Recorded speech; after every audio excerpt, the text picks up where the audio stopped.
خیر اور شر کی کسوٹی۔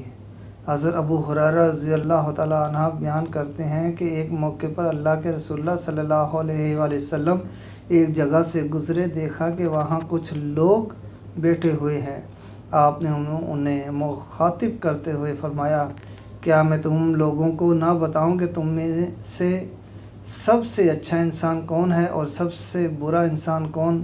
یہ سن کر وہاں موجود تمام لوگ خاموش رہے۔ آپ نے اپنا سوال دہرایا لیکن سب پھر بھی خاموش رہے۔ آپ نے تیسری مرتبہ پھر وہی سوال کیا۔ جب ان میں سے ایک شخص نے خاموشی توڑی تو اس نے عرض کیا، جی ہاں اللہ کے رسول، ہمیں بتائیں کون شخص سب سے اچھا ہے اور کون شخص سب سے برا؟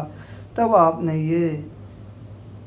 صلی اللہ علیہ وآلہ وسلم نے ارشاد فرمایا، تم میں سے سب سے اچھا شخص وہ ہے جس سے دوسرے لوگ خیر کی امید رکھیں اور اس کے شر سے محفوظ رہیں، اور تم میں سب سے برا شخص وہ ہے جس سے لوگوں کو خیر کی امید نہ ہو اور اس کے شر سے بھی وہ محفوظ نہ ہوں۔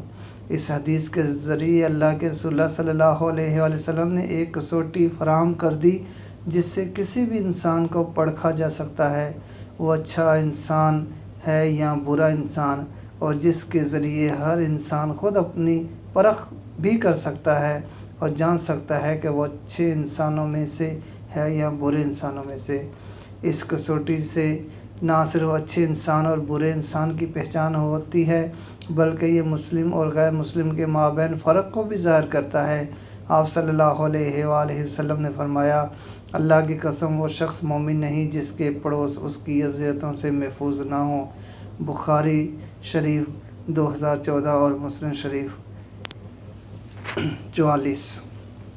ہم میں سے ہر شخص اس کسوٹی پر خود کو پرکھے اور دیکھے کہ دوسرے لوگ اس سے خوش ہیں یا ناراض، انہیں اس کی ذات سے فائدہ پہنچ رہا ہے یا نقصان، وہ اس سے بھلائی کی امید رکھتے ہیں یا اس کی جانب سے اندیشوں میں گرفتار رہتے ہیں۔